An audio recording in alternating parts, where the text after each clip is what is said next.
আপনার কাছে ওই আরেকটা যেটা কমন প্রশ্ন, সর্বশেষ কমন প্রশ্ন, সেটা আপনাকে একটু আমি বলে রাখি যে জনাব সাবের হোসেন চৌধুরীর গ্রেপ্তার, জামিন, ইউরোপীয় ৩ দেশের উপদেষ্টাদের সঙ্গে বৈঠক, এই সবগুলিকে আপনি একটা সুতায় গাঁথা মালা মনে করেন কিনা?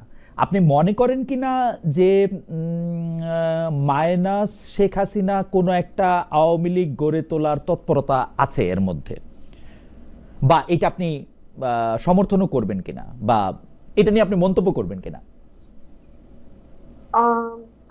একটা মন্তব্য তো আছে। আমরা লক্ষ্য করেছি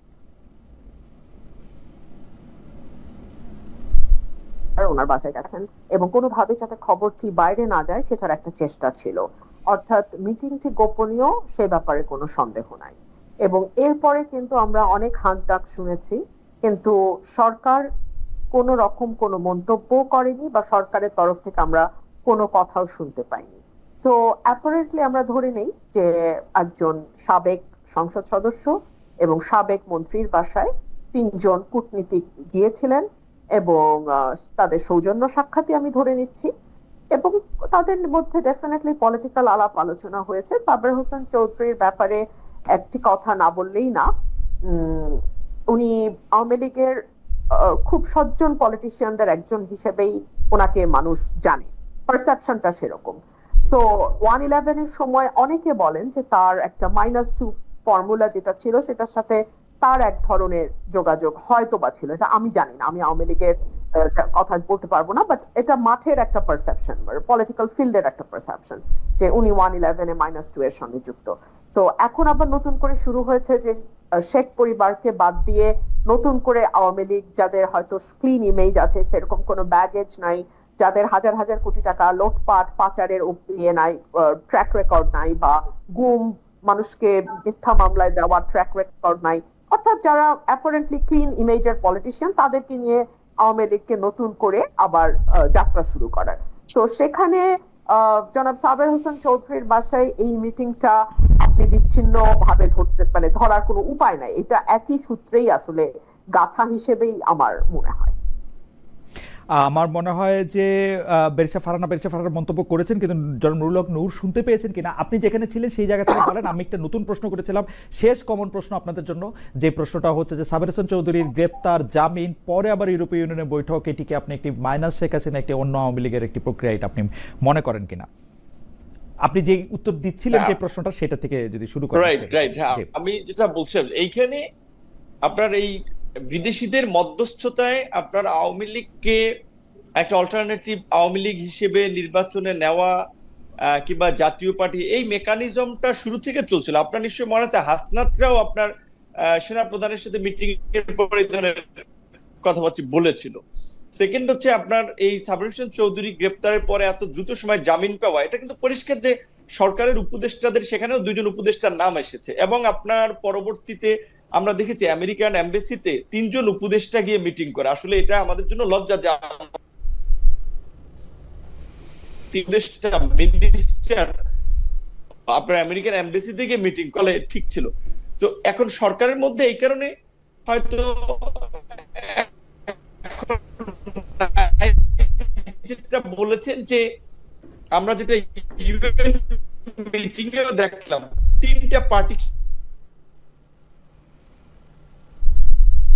নিয়ে গেছেন, জামাতকে, বিএনপিকে, একটা পার্টি, একটা নিউ বেবি, আপনার কোন বিবেচনায় নিল? ধরেন বিএনপি একটা বড় আছে, ধরলাম যে তাদেরকে নিয়ে গেছে সেই বিবেচনায়, কিন্তু তারপরে জামাতকে কিংবা এনসিপি কে, তার মানে সরকার তো এই 3টা পার্টির মাধ্যমে একটা সমঝোতার নির্বাচন, সিট ভাগাভাগি নির্বাচন, যেটা রুমিন ফারহানা বলেছে যে তার এলাকায় সে যেহেতু সরকারের ক্রিটিসিজম করে, তার প্রতি নির্বাচনে কি ধরনের ট্রিটমেন্ট হয়, আমিও তো শঙ্কায় আছি, বা আমাদের প্রতি কি ট্রিটমেন্ট হয়, কারণ 3টা পার্টিকে তো সরকার ওন করছে, বাকিদেরকে তো ওন করছে না, এটা সরকার আচার আচরণে দেখা গেছে। তো এই ধরনের একটা পক্ষপাত এইদিকে একদিকে দেখা যাচ্ছে, জাতীয় পার্টির বিষয়ে নীরবতা দেখা যাচ্ছে, জাতীয় পার্টির কার্যালয় পাহারায় পুলিশ থাকে, আর্মির লোকেরা থাকে, এবং তাদের বিরুদ্ধে কথা বলতে আমাদের নিষেধ করা হয়, প্রোগ্রাম করলে সেখানে হামলা করা হয়। তো তার মধ্যে দিয়ে পরিষ্কার যে সরকার নিজেদের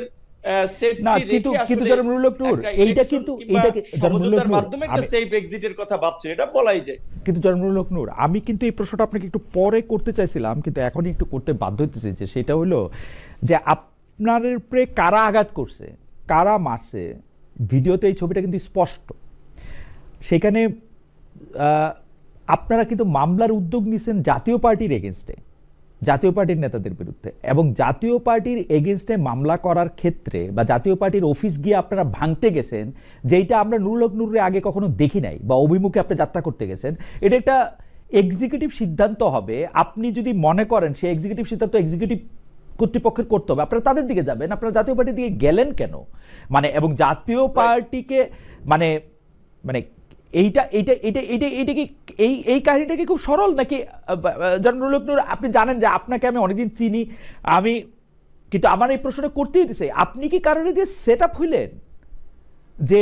এটাই আমি বলতেছি খালেদ ভাই, এইখানে প্রথমত মিডিয়ায় হয়তো বিষয়টা সঠিকভাবে তুলে ধরতে পারে না। দেখেন, আমরা ওই দিন প্রথম একটা মিছিল করে আমাদের মিছিল সমাপ্ত করেছি। তারপরে যখন জাতীয় পার্টির মহাসচিব এবং চেয়ারম্যান তারা যখন সংবাদ সম্মেলন করে আমাদের বিরুদ্ধে কতগুলো মিথ্যা এলিগেশন দিলেন যে তারা জাতীয় পার্টির কার্যালয়ে দখল করতে আসছে, প্রস্তুতি নিয়েছে। আসলে আমাদের প্রথম মিছিল তো পিসফুলি শেষ করেছে, আমাদের এই ধরনের কোনো ইন্টেনশন ছিল না। তাহলে তো এই গণ অভ্যুত্থানের 1 বছর পরে কেন আমরা দখল করতে যাবো? এটা তো শুরুর দিকেও করতে পারতাম যদি আমাদের ওই ধরনের ইন্টেনশন থাকতো। দ্বিতীয়ত, এই 1 বছরে আমাদের গণ অধিকার পরিষদের কোন নেতা কর্মীর বিরুদ্ধে এই ধরনের কোন মব তৈরি করা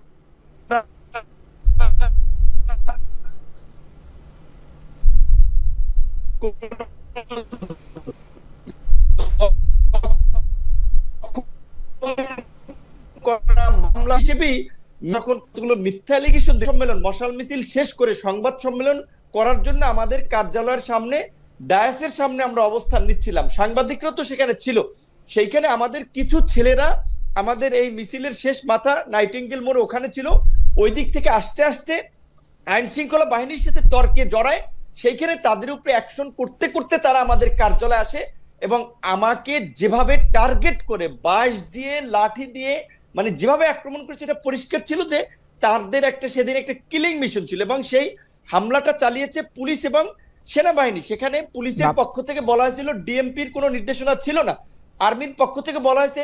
আমরা অবাক হয়েছি এবং আমরা যতটুকু জানতে পেরেছি এখানে এই জাতীয় পার্টিকে যারা পৃষ্ঠপোষকতা করছে, আর্মির মধ্যে একটা অংশ যারা আওয়ামী লীগকে কামব্যাক করাতে চায়, তারাই এই ঘটনাটি ঘটিয়েছে। আমি মামলা করি নাই, এখানে আমাদের একজন ছাত্র নেতা জাতীয় পার্টির বিরুদ্ধে মামলা করেছে। আমি আইনজীবী মানবাধিকার সংগঠনের অনেকের সাথে কথা বলেছি, তারা বলেছে যেহেতু একটা বিচার বিভাগীয় তদন্ত কমিশন হয়েছে, আগে দেখেন সেই কমিশনটা কি রিপোর্ট দেয়, তারপরে আপনি মামলা করেন। তো আমি ইতিমধ্যেই আইনজীবী সহ মানবাধিকার সংগঠনের কর্মীদের সাথে কথা বলেছি যে প্রয়োজনে প্রতিষ্ঠান হিসেবে যদি আর্মির বিরুদ্ধে মামলা করা লাগে, কারণ এটা তো হোল আর্মি ইনভলভ না, আর্মির কমান্ডিং অফিসার যারা সেদিন ছিল তারা ইনভলভ, তাদের শাস্তি নিশ্চিত করার জন্য যদি আন্তর্জাতিক অপরাধ আদালতে হেগেও যাওয়া লাগে আমরা সেটা হেগে যাব। যেমন গুম খুনের বিচারের দাবিতে আমরা যেমন আয়নাগরের বিরুদ্ধে সোচ্চার ছিলাম, এই ঘটনায় যারা জড়িত ছিল তাদের বিচারের দাবিতে আমরা সোচ্চার আছি এবং থাকবো।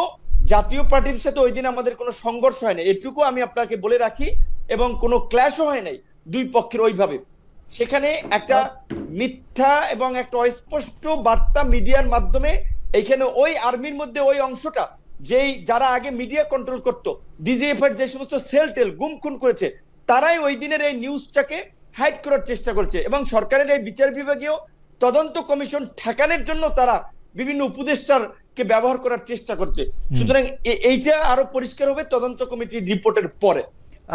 তদন্ত কমিটির রিপোর্টের পরে তাহলে আপনি এই বিষয়টাতেও আপনি একটু মন্তব্য করেন যে জনাব সাবের হোসেন চৌধুরীর গ্রেপ্তার, জামিন, তার বাসায় উপদেষ্টাদের বৈঠক একটি ক্লিন ইমেজের আওয়ামী লীগ গঠন করার বা একটি মাইনাস শেখ হাসিনা আওয়ামী লীগ গঠন করার কোনো প্রক্রিয়া হিসেবে এটা আপনি কি দেখেন কিনা, যেটিকে ব্যারিস্টার রুমিন ফারহানা একটি প্রক্রিয়া হিসেবে দেখছেন বলছেন? না, অবশ্যই। যেখানে আপনার এই মিটিংটাকে ধরেন সরকারের আইনের ভাষায়ও যেহেতু আওয়ামী লীগকে সরকার নিষিদ্ধ করেছে, আমরা একটা ফ্যাসিস্ট শক্তির বিরুদ্ধে আন্দোলন সংগ্রাম করে পরাজিত করেছি, যে প্রধানমন্ত্রী দেশ ছেড়ে পালিয়ে গেছেন, সেই দলের এই গণহত্যায় অভিযুক্ত, মানবতা বিরোধী অপরাধে অভিযুক্ত একজন নেতা এবং তিনি গ্রেপ্তার হয়েছিলেন বিদেশিদের মধ্যস্থতায়, তাকে জামিন দেওয়া হয়েছিল। আবার তার বাসায় আপনার এই রাষ্ট্রদূতদের মিটিং এবং সেটা সরকার উপদেষ্টারা বলছে এটা স্বাভাবিক করতেই পারে। তার মানে তো এটা অবশ্যই সরকার উপদেষ্টাদের এখানে একটা ইনভলভমেন্ট আছে এবং আমাদের এটা দুর্ভাগ্য যে আসলে এই জন্যই আমি শুরুর দিকে বলেছিলাম যে এটা একটা অত্যন্ত দুর্বল চিত্তের লোকদের একটা উপদেষ্টা পরিষদ, এবং এটা এই দায় আবার নাহিদদেরকেও নিতে হবে। নাহিদরা যেমন উপদেষ্টাদের সেফ এক্সিটের কথা বলছেন, তারা যারা এই উপদেষ্টা পরিষদ গঠনের সাথে জড়িত ছিলেন তাদেরকে এই দায়টা নিতে হবে যে তারা গণ অভ্যুত্থানের সাথে বেইমানি করে এরকম নিজেদের ভাই বন্ধু আড্ডা সার্কেলের, চা কফির সার্কেলের একটা সিন্ডিকেটকে নিয়ে একটা উপদেষ্টা পরিষদ গঠন করেছে। এবং মাসুদ করিম, ওই মাসুদ কামাল, সাংবাদিক মাসুদ কামালের ভাষায় যে যারা বিপ্লবেরও 12টা বাজাইছে, এটা আসলে পরিষ্কার এই উপদেষ্টা পরিষদের কর্মকাণ্ডে।